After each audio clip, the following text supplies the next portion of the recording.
Sergeant David T. Johnson, U.S. Army Special Operations Command. 2 months before Sergeant David T. Johnson died in an ambush in Niger, he told his sister in an hour-long video chat that he was ready to come home. He wanted to see his children again and return to his wife, then 4 months pregnant with their third child. He was ready, said Tornisha Gant, 24, who along with her brother grew up in Carroll City, a neighborhood in North Miami-Dade County.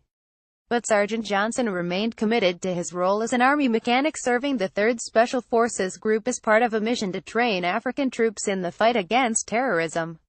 He told friends and family he wanted to help his team. He also needed the money to buy a home for his growing family. Ms. Gant would never see her brother again. Weeks after their last exchange, Sergeant Johnson's family learned that he had disappeared in a firefight. Days later, they learned of his death after an ambush.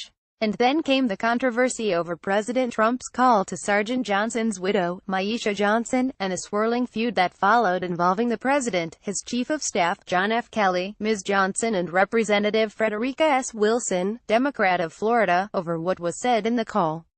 Yet many who knew the slain soldier now lament that Sergeant Johnson's story has gotten lost amid the flurry of criticism and accusations. The bitter back and forth is a marked contrast to his life, which family, friends and fellow soldiers say was characterized by kindness and an optimism that allowed him to rise above a tough upbringing, when so much around him seemed set on keeping him down.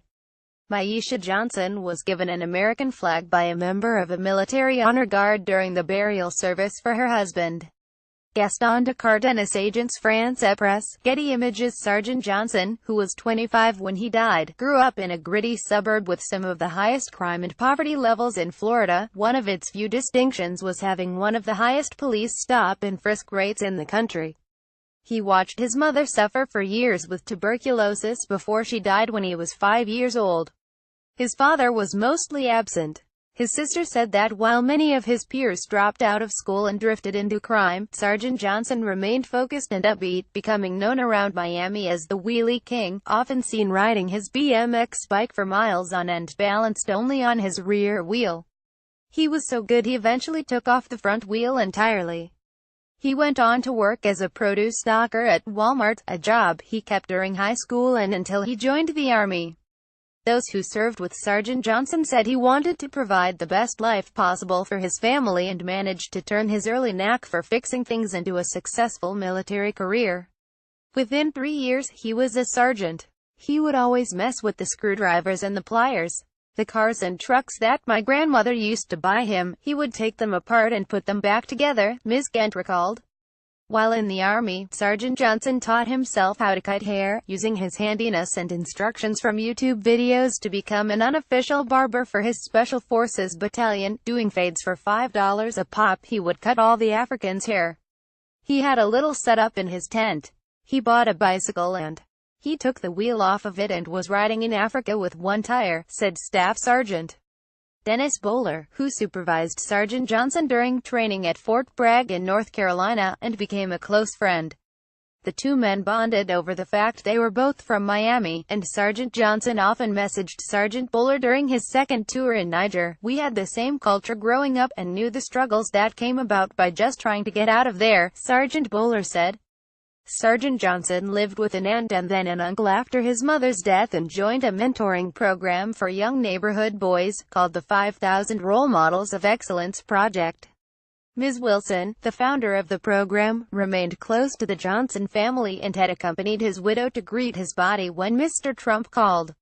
Frequent Facebook posts from 2010, the year he graduated from Miami Carroll City Senior High School, and later show Sergeant Johnson's life then largely consisted of shifts at Walmart, working out at the gym, going to church, cooking for his family and tricking out his green 1995 Toyota Corolla, adding neon lights and bone-shaking 15-inch speakers. "Small resume about me," he wrote on Facebook in 2012. "I don't drink nor smoke, never got arrested, got a job, got my own crib, got my own car, got my own music business, I love music." He met his wife when he was 6 years old and later had her name tattooed across his chest. "He always loved to have fun, laugh and joke around, and help others," said Isaac Hodgson, who was also in the mentoring program, and on the wrestling team with Sergeant Johnson.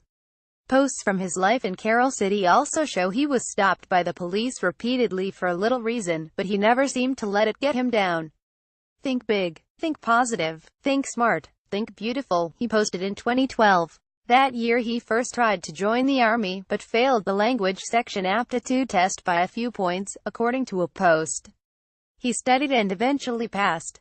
Soon after he met Sergeant Bowler and both men and their wives became friends. Sergeant Bowler, who now lives in Fort Lee in Virginia, remembers driving around for hours in 2014 as Sergeant Johnson looked for a home before he finally decided to live on base.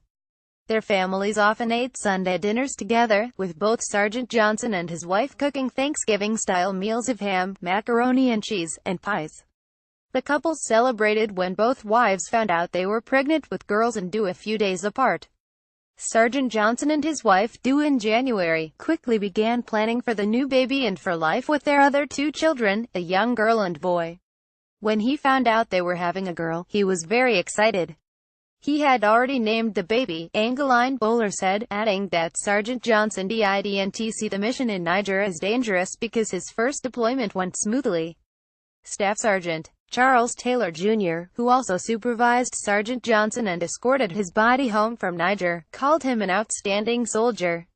The two last talked the day Sergeant Johnson and the team of Green Berets headed out on their fateful patrol. "I told him, I know you can make it and to train up," Sergeant Taylor said. It was the last thing the two would ever talk about. Sergeant Johnson and 3 other soldiers would soon be dead.